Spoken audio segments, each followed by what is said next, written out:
Serling. You're listening to The Zero Hour. Rest your eyes.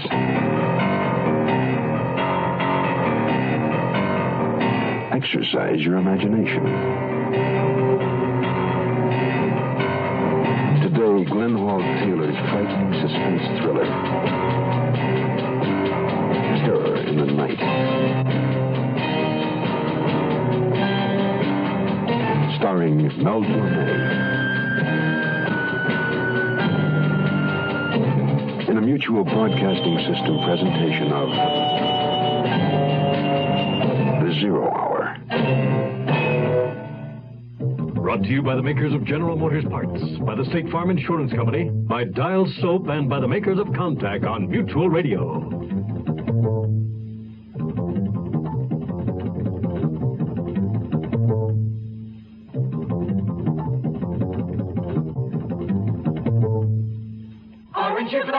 Glad is what happens when you use Dial Soap. It starts right out with a clean, fresh scent that's like nothing else. To get you going, clean and fresh.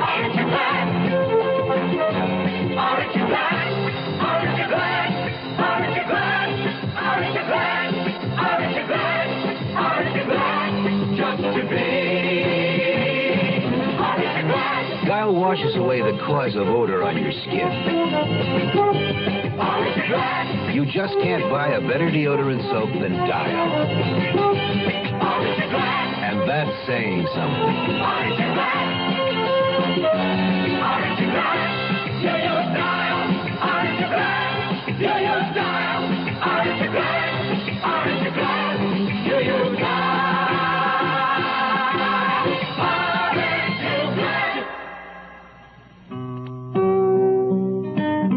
Of the town of Mariposa, California, stands a Rococo Victorian house, a relic of the gold rush days of the last century. The house once rang with the laughter of the Schofield family, but today only Audrey Schofield and her granddaughter Karen are sheltered beneath a steep pitched roof. A 10-foot post stands next to the RFD mailbox. From a bracket is suspended a sign which reads, Tourist Accommodations. In summer, Audrey and her grandmother derive a comfortable income from tourists. But this is the fall season, and on this Saturday night, Audrey and Karen are alone. In the living room, Audrey is knitting in a chair before the fireplace. Karen sits staring at the fire. A gentle collie sleeps in the warmth of the hearth. Karen, dear, why are you so glum tonight? It's not a cheerful night. Sometimes the rain is warm and friendly, but tonight it makes the house feel cold and clammy, the way I imagine a tomb feels. Karen, what on earth? At the window. A man's face. Oh, I don't see anyone, dear. Grandma! Oh, for heaven's sake, child, it's just someone at the door. The same someone who was looking in the window. I'm scared. Oh, nonsense. Probably someone wanting a room for the night. That's funny. I don't see anyone here. Oh, I'm sorry, ma'am. I didn't mean to frighten you. Oh, these old eyes, young man. For a moment, they didn't adjust to the darkness out there. May I help you? Oh, I thought you might have a vacancy. Well, as a matter of fact, we do. Well, come on in. Just set your suitcase down anywhere. Get away from that suitcase. Angus, stop there. Now, get away. Shoot. Why don't you come on in here by the fire, Mr. Lewis. Steve Lewis. I'm sorry I spoke to the dog that way. He startled me. I'm Mrs. Schofield. This is my granddaughter, Karen. Howdy, Karen. Hello. Say, this is real nice and cozy. I love an open fire. Why are you looking at me like that? I was wondering why you were peering in the window before you knocked. Oh, well, the house reminded me of one that I saw in an old Boris Karloff movie. I thought I'd see something spooky instead of a sweet old lady and a pretty girl. Would you like to put your car in the garage? Oh, well, I have already. How long will you be staying? I'm not sure yet. Will the room be available for a few days? Well, you stay as long as you like. Oh, that's just fine. By the way, I haven't told anyone where I'd be. I just had to get away from everything for a few days. You know how it is. I'd appreciate it if you didn't mention to anybody that I'm here. I understand. Body has to get away from his troubles once in a while. But don't you worry, young man. We won't say anything to anybody. Oh, that's great. Thank you. Now, your room is at the far end of the hall on this floor. Good. I'll put my suitcase in there right now. Would you like me to fix you a little supper? Oh, I appreciate that very much. Is this the way to the room? Yes. I'll get the key and be right with you. Tell me, Jerry, how come our Mariposa County Sheriff is mixed up in a murder that happened in Stockton? Well, I'll brief it to you, Sam, but you got to keep it out of your paper until I give you the word. Now, to fill you in, this whole mess started in Oakland early this afternoon. A 6-foot guy wearing a gray suit knocked over a movie theater in Oakland. He forced his way through the door at the back of the cashier's booth, threatened her with a heavy tire iron. He pocketed his take, made a getaway in the Saturday crowd. And then he apparently commandeered a traveling jewelry salesman's car, forced him to drive him to Stockton. Body was found near there. How do you know all this? Well, we don't have the actual proof yet, but the jewelry salesman's head was bashed in. His body had been dragged into some bushes. In addition, a 1/4-inch fragment of a gray suit material was found on a branch nearby. Now, the murdered man had been robbed, of course. It's fairly evident. We found the salesman's sample case near his body. It was empty. Why do you think he might be in this area? Well, we have a description of the guy. Cashier furnished that. In the glove compartment, we found a new automobile insurance policy number with a make, model, and license number of his car. The owner of a station in Coulterville on Highway 49 remembered a guy in a gray suit who got out to get a drink of water and to ask about the road to Mariposa. He was driving a car just like the salesman's. I hear the victim was in terrible shape. No, that's an understatement. This guy must be out of his gourd. A sadist or something. He clobbered him I don't know how many times.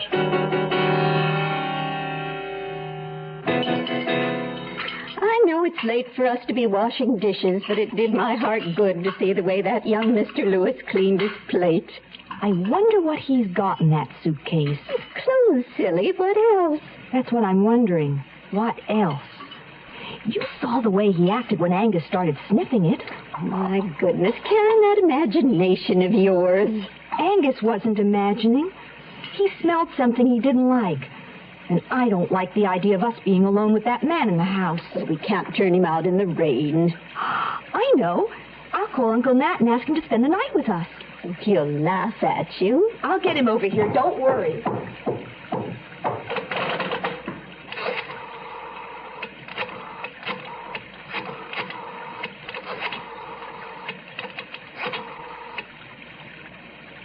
Hello? Hello? Hello? Hello? Hello? The phone is dead, Grandma. What do you suppose happened to it? I know what could have happened to it, and I'm going to go find out. Give your hand to a friend. Give your heart to your love, But give your allergy to Contact.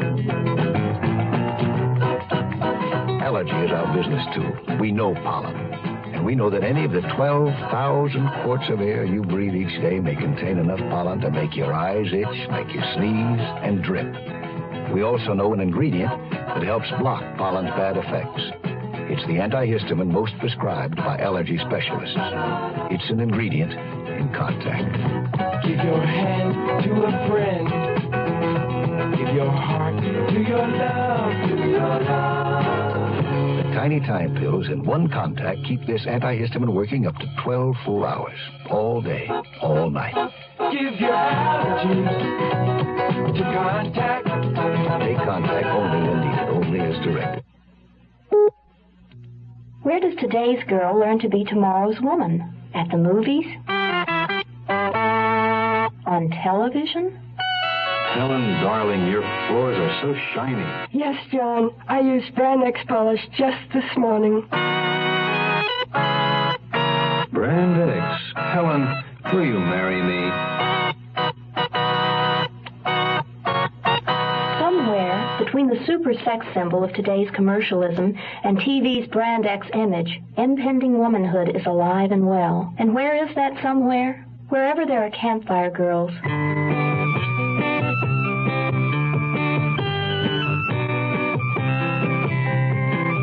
Campfire reaches the girl reaching out for tomorrow and puts a promise before her. The promise of personal development, of friends and fun. The promise of womanhood. Campfire takes today's girl to tomorrow.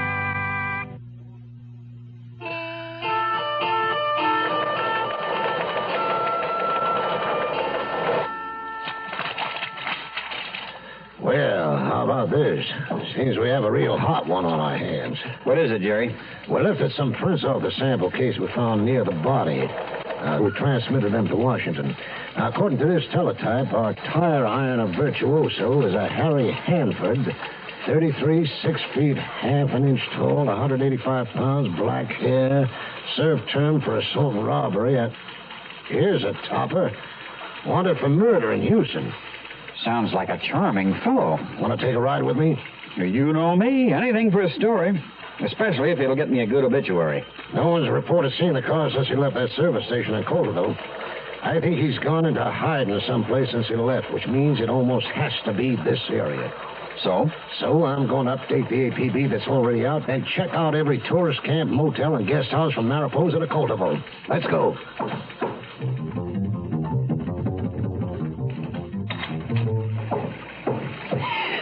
Grandma! Heavens, Karen, why did you go out in all that rain? My hunch was right. I checked the telephone wires on the side of the house. They've been cut. He did it. I know he did. But why, dear? I don't know why. I only know he's evil. Shh. Here he comes. Oh, pardon me. I'll get settled down shortly, and I won't disturb you anymore. But I have to get something for my car. I won't be long.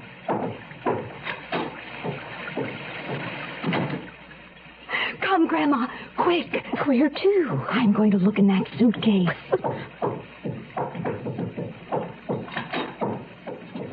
What if he comes back and catches us?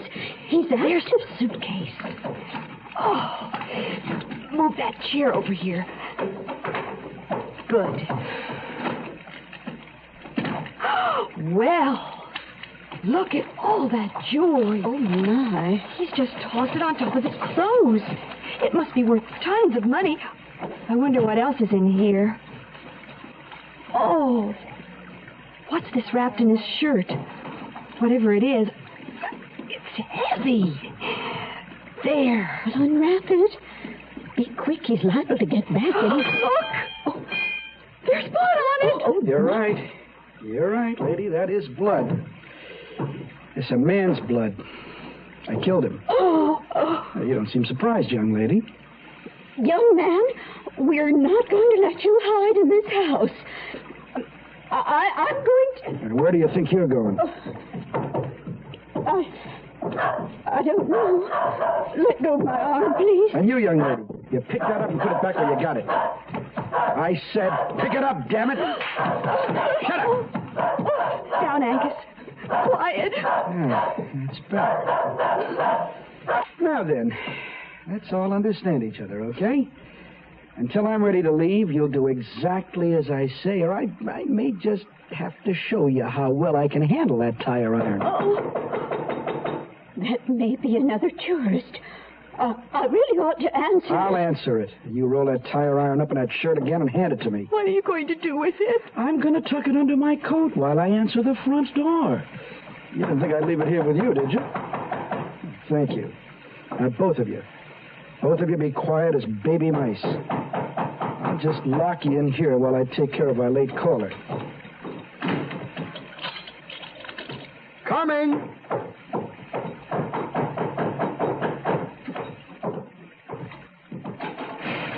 Yes? I hate to bother you at this hour of the night, but I saw your sign and hoped you weren't all filled up. Oh, I'm terribly sorry, but I'm afraid I'm going to have to turn you down. Oh? There's sickness in the house. Well, I guess I'll just have to push into Mariposa and try my luck there. Thanks anyway. Good night. Night.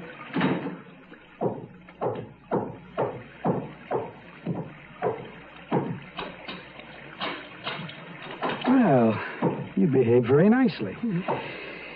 Sorry I had to turn away some tourist business, but I'm sure you understand. Only too well. Now, look, you must know this can't go on indefinitely. I can't stay here forever, and I can't very well leave you here. You could kill us. Karen, what a thing to say. Yeah, isn't it? Especially when I have better use for you. What do you mean? Well, nobody will suspect a nice young man like me if I'm traveling with a sweet old lady and a pretty young girl, especially if I'm driving a car the police aren't looking for. Now then, hand over the keys to your station wagon, get your coats on, and let's get out of here. They just don't realize how little a renter's policy costs and how much it will do for them. State Farm agent Ed Axel of Fairmont, Minnesota. And it's hard for people to realize just how much personal property they do have. They forget about the drawers full of different things. So we tell them how they can protect the property that they already have. If they do have a fire or theft, we will be there to take care of them so that you don't have to start over again. They're just shocked to find out that the rates are so low and the amount of coverage that we can give them for that low rate. State Farm Fire and Casualty offers renter's insurance that can protect just about all your personal property for very little cost. A good reason to see your nearby State Farm agent now. And like a good neighbor,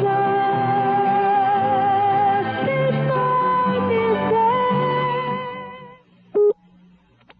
there. Provide for their college a safe and easy way. Sure, with payroll savings, yeah, join that plan today. So always remember, it's a proud way to save. Take stock in America by U.S. savings bonds.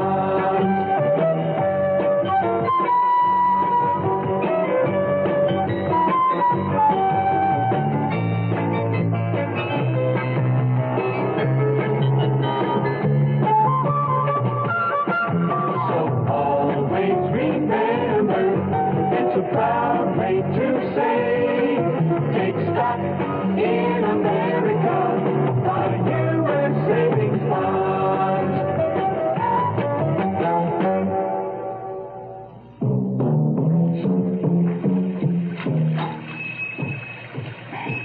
Well, what do you know? Customers. Hi, Sheriff. Hi, Sam. Where is everybody? Oh, they sure been staying away from here tonight, except for that guy at the end of the counter. 2 coffees, Shorty. Anything with it, Jerry? Ah, coffee's fine, thanks. You know, seeing you two together at this hour makes me figure something's cooking besides my chili. Oh, just us snooping, Shorty. Hey, tell me, are there any houses north of here close by that is taking tourists? Well, there's a good place a few miles north, the Schofield House. Did you say the Schofield House? Yes, sir. Excuse me for butting in, but I thought you ought to know that I was there a while ago and got turned down. The fellow that came to the door said that someone was sick. Fella? You must be talking about another place. There ain't no man lives at the Schofield House, just an old lady and her granddaughter. It was the Schofield House, all right. I saw the name on the mailbox. What does this guy look like, mister? Well, I'm afraid I didn't pay much attention. He was a tall fellow. Had on a gray suit, as I remember. Why? Come on, Sam, let's get the hell out of here. Into the back seat, Grandma. Come on, in you go. Take your hands off me. You, young lady, get in the front seat. No. I said get in there. Oh. Come on, we're losing time. I'm sorry Angus had to miss the trip, but a dog is such a responsibility, you know.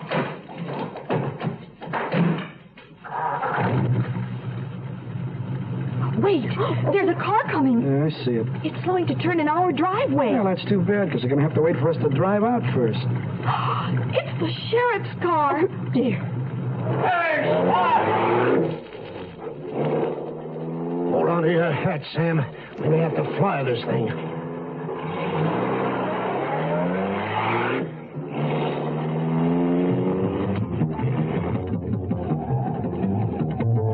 gotta figure a way to grab him without hurting the old lady and the girl.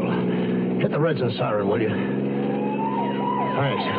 Can you catch up and force them off the road? Maybe. I don't want to crash him. We're keening on him. Get that seatbelt fastened just in case something happens. Okay. Now, how about you? In God we trust. 98 miles an hour. You weren't kidding about flying this heap. Another 2 miles an hour and we will be airborne. Now we've got him. I'm going to pass and crowd him onto the shoulder. Brace yourself just in case I flunk my driver's test. Oh, my God! We make it! Freeze, Hanford. Thank God. Get out of the car with your hands up. Plant them on a car roof and spread them. All right. Take it easy, you dumb pig. You got me. I'll dump them on the floor in the back of my car, and you can drive ladies home. Are you ladies all right?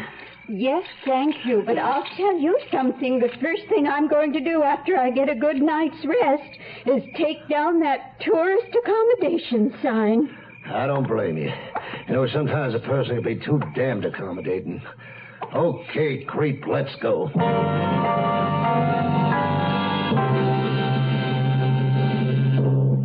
You're probably well aware of the advantages of a well-tuned car in helping you obtain better gas mileage.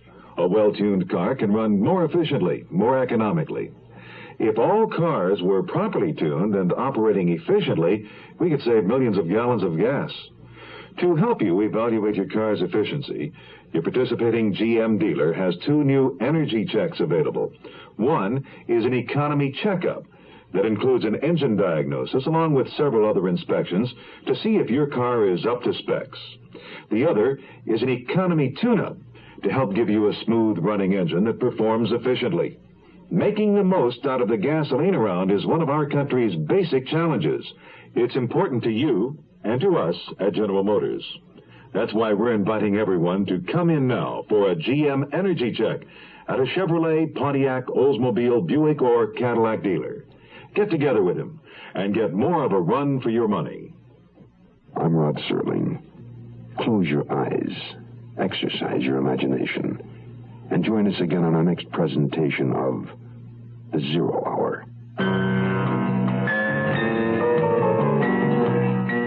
Terror in the Night was adapted for radio by Glenn Hall Taylor. Mel Torme was heard as the killer. Featured in the cast were Lou Krugman, Peggy Weber, Sam Edwards, Diane Hale, and Bill Keane. 0 Hour, created by J.M. Collis, directed by Don Hills, is produced in Hollywood for the Mutual Broadcasting System by Radio Productions Incorporated. Music composed and conducted by Stanley D. Hoffman. Rochelle Sherman, associate producer. This has been a presentation of the Mutual Broadcasting System.